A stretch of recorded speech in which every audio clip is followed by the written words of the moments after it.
República de Nicaragua, 30 de diciembre de 2025. Hoy nos sumergimos en el diario oficial y lo que encontramos es un fascinante acto de malabarismo. Sí, es una buena forma de ponerlo. Por un lado, el gobierno hace grandes jugadas en el tablero geopolítico global, alineándose con China en materia ambiental y con Rusia en lo económico. Y por otro, intenta manejar la economía del día a día con medidas de emergencia. Dos realidades que parecen muy distantes. Vamos a ver cómo se conectan. Empecemos con la pieza, digamos, más grande en ese tablero internacional, el decreto AN.921, el Centro Internacional del Manglar. Exacto. Aprueba su creación. La firma original fue en Shenzhen, China. Y ojo a este dato. Resulta que Nicaragua tiene más de 100.000 hectáreas de manglares. No es poca cosa, para nada. Es un ecosistema vital. Pero un centro internacional, con sede en Shenzhen. Eso de entrada ya llama la atención, ¿no? Claro, y aquí es donde hay que leer más allá del titular ecológico. A primera vista, es una iniciativa loable. La misión es promover la cooperación global para conservar los manglares. Conectando con grandes acuerdos como el de París o la Agenda 2030. Exacto. Pero el diablo, como siempre, está en los detalles de la estructura. Se presenta como una organización internacional independiente, pero su sede y su fondo operativo base provienen de China. Un momento. Cooperación global con sede en China, financiamiento base de China y con chino como uno de los 2 idiomas oficiales junto al inglés. Ajá. ¿No es eso una contradicción? ¿O más bien una redefinición de lo que entendemos por global? Uno pensaría en Ginebra, en Nueva York, no sé, Viena. Esa es la pregunta clave. Lo que estamos viendo es, potencialmente, la creación de un nuevo eje en la gobernanza ambiental. No es un organismo de la ONU. Es una estructura paralela. Es una estructura paralela. El artículo 8 es muy claro. El financiamiento depende de contribuciones voluntarias. Pero la base operativa la pone el país anfitrión, lo que le da a China un poder e influencia enormes, considerables, sí, en la dirección y las prioridades del centro. Es un movimiento de poder blando muy sofisticado. Liderar una causa universalmente positiva, como proteger el medio ambiente, pero hacerlo desde tu propio terreno y, bajo tus propias reglas. Y la membresía, según entiendo, es muy abierta. No solo para países, sino que ONGs, el sector privado, hasta comunidades indígenas pueden ser observadores. Sí. Es una forma de darle una pátina de legitimidad, de inclusión universal, a una iniciativa que en su núcleo tiene un centro de gravedad muy definido. Precisamente. Es una estrategia de libro. Al abrir la puerta a tantos actores, se crea una apariencia de multilateralismo, de movimiento de base. Sin embargo, la toma de decisiones final recae en el Consejo. Y la ejecución en la Secretaría. Ambos operando desde Shenzhen. Es fascinante cómo se utiliza la arquitectura de las organizaciones clásicas, pero se reubica el centro de poder. Y para un país como Nicaragua, unirse no es solo un acto ecológico. No, para nada. Es una declaración geopolítica. Es reconocer y sumarse a esta nueva esfera de influencia que China está construyendo activamente. Entiendo. Así que, mientras Nicaragua se integra a esta estructura global con un claro liderazgo chino, también está, en paralelo, solidificando alianzas mucho más específicas y, digamos, más controvertidas. Ahí está la otra cara de la moneda. Esto nos lleva directamente a una serie de decretos presidenciales, del 17-2025 al 21-2025. Sí, y aquí el lenguaje es mucho más directo, mucho menos sutil. Pasamos del poder blando de la ecología al poder duro de la geopolítica. Pura y dura. Se trata de la ratificación de 5 acuerdos de cooperación firmados en Moscú. La publicación en la Gaceta es el último paso formal. Es el instrumento de ratificación, que en lenguaje diplomático significa que el acuerdo deja de ser una promesa. Y se convierte en una obligación legal. Exacto. Una obligación para Nicaragua en el escenario internacional. Es el punto de no retorno. Y los socios en estos acuerdos no son cualquier región. Leemos aquí: República Popular de Donetsk, Región de Jersón, República Popular de Lugansk y la región de Zaporozhye. Y el documento los identifica explícitamente a todos como parte de la Federación de Rusia. No se andan con rodeos. Para nada. Y es clave notar eso. No estamos hablando de un acuerdo general con Rusia, sino con estas regiones específicas. Desde una perspectiva diplomática, esto es una declaración contundente. Implica un reconocimiento de facto. Totalmente.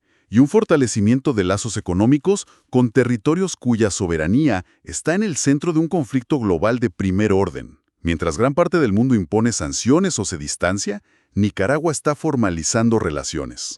Es una apuesta geopolítica muy clara. Clarísima. Además, hay un quinto acuerdo con el gobierno de Sebastopol. Y este me llama la atención porque es más amplio. No es solo comercial y económico. No va mucho más allá. Habla de las esferas científica, tecnológica, social y humanitaria. ¿Qué nos dice esa diferencia de alcance? Nos dice que la relación con Sebastopol se está planteando a un nivel más profundo, más integral. Un acuerdo comercial es transaccional, pero cuando añades cooperación científica, tecnológica, humanitaria, estás hablando de construir puentes a largo plazo. De intercambios culturales, transferencia de conocimiento. Justo. Es una relación que busca ser estructural, no solo coyuntural. Solidifica aún más la alineación política, presentándola como una asociación multifacética entre pueblos, no solo entre gobiernos que buscan hacer negocios. Entonces, si juntamos las piezas, por un lado se unen a una iniciativa global liderada por China. Por otro, firman acuerdos vinculantes con territorios específicos bajo control ruso, que están en el epicentro de una crisis internacional. Es una política exterior de definiciones muy marcadas. Absolutamente. No hay ambigüedad.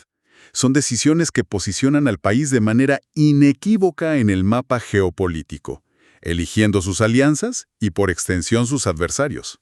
Y lo interesante es cómo estos actos de gran calado internacional, publicados en el Diario Oficial, conviven con medidas que afectan la vida más inmediata de los ciudadanos. Ahí está la conexión, el aterrizaje a lo doméstico. Exacto, porque con todo esto sucediendo en el gran escenario mundial, el gobierno también tiene que gestionar la economía interna. Y eso nos lleva al acuerdo ministerial MIFIC número 010-2025. Pasamos de la geopolítica al precio del arroz y los frijoles. Tal cual. Y es un cambio de escala drástico, pero fundamental para entender la gobernanza completa. Este acuerdo extiende por 6 meses más hasta junio de 2026 una medida de emergencia. La reducción de los aranceles a la importación, el DAI. Sí, a 0 y 5% para una lista de bienes de consumo básico. Es, en esencia, una herramienta para intentar contener la inflación en productos esenciales. La justificación que se da en el texto es muy directa. Dice, continuar adoptando las medidas que sean necesarias a fin de que estos lleguen a la población nicaragüense a precios razonables. Es una admisión implícita. Sí, de que hay una presión sobre los precios que necesita ser controlada. Así es, y se amparan en un marco legal regional, el Convenio sobre el Régimen Arancelario Centroamericano. Citan una cláusula que permite a un país tomar estas medidas de forma unilateral cuando enfrenta deficiencias repentinas y generalizadas en el abastecimiento. Repentinas. Esa palabra es interesante. Es muy significativa. No habla de un problema estructural, sino de una deficiencia repentina, lo que justifica una medida temporal. Sin embargo, El hecho de que se esté extendiendo una medida que ya existía sugiere que el problema es más persistente de lo que el término repentino podría indicar, ¿cierto? Entonces, ¿es una solución efectiva o más bien un parche? Bajar aranceles suena bien, pero ¿realmente se traduce en precios más bajos para el consumidor? Es una medida con efectos limitados, pero políticamente necesaria. Reduce el costo de importación, lo que debería aliviar la presión sobre el precio final. Pero no controla otros factores, como el transporte, los márgenes de los distribuidores. O la especulación, exacto. A menudo, estas reducciones son más una señal política del gobierno, estamos haciendo algo, que una solución estructural. Es una forma de gestionar las expectativas y el malestar social a corto plazo. Lo que me parece fascinante es la yuxtaposición. El mismo día que se publican estas grandes alianzas estratégicas, se publica esta medida que revela una vulnerabilidad económica interna. Sí, es un contraste muy fuerte. Es como manejar un auto de carreras mientras intentas tapar un agujero en el tanque de gasolina con cinta adhesiva. Esa es una analogía perfecta. Refleja la tensión constante de muchos gobiernos, proyectar fuerza en el escenario internacional mientras se lidia con las presiones y fragilidades de la economía local. Y esa tensión se ve incluso en la parte más, a primera vista, burocrática del Diario Oficial. ¿Te refieres a la última sección, no? La de los títulos. Sí, La que está llena de certificaciones de títulos profesionales. A simple vista parece un simple trámite administrativo, una lista de nombres y carreras. UNAM León, Ricardo Morales Aviles. Exacto.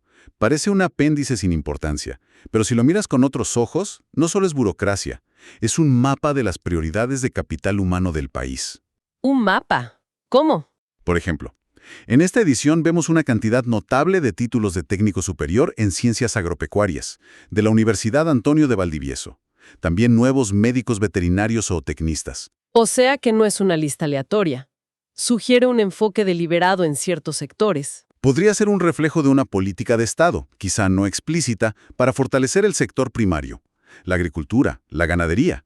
Si ves que el sistema educativo está graduando en masa a profesionales de un área específica, Es un indicador de hacia dónde se está dirigiendo el desarrollo. Claro, no es casualidad. Y al mismo tiempo vemos títulos en mercadeo, banca y finanzas, administración de aduanas. Es una instantánea de la economía que se está construyendo. Una base agraria fuerte, pero también con las herramientas para el comercio. entiendo. O sea que esta sección, que parece puro papeleo, en realidad nos cuenta una historia sobre el futuro que el país imagina para su gente. ¡Exacto! Entonces, al final del día, una lectura atenta del diario oficial es mucho más que una lista de decretos. Vemos a Nicaragua jugar en múltiples tableros a la vez. Por un lado, se alinea estratégicamente con China y Rusia. Tomando posiciones muy firmes en el nuevo orden mundial. Por otro, responde a la presión económica interna con medidas de corto plazo. Y mientras tanto, sigue formando a la próxima generación de profesionales en áreas que considera clave. Exactamente. Y todo esto, publicado en el mismo documento, el mismo día, nos deja con una pregunta fundamental para la reflexión, ¿no? A ver. Cuando una nación invierte tanto capital político en forjar alianzas geopolíticas de tan alto perfil, ¿qué recursos políticos, económicos de atención le quedan para abordar las complejidades de su desarrollo interno y las necesidades inmediatas de su población? Queda para el análisis cómo estas dos caras de la gobernanza, la internacional y la doméstica, se nutren o se canibalizan entre sí en la definición del rumbo de un país.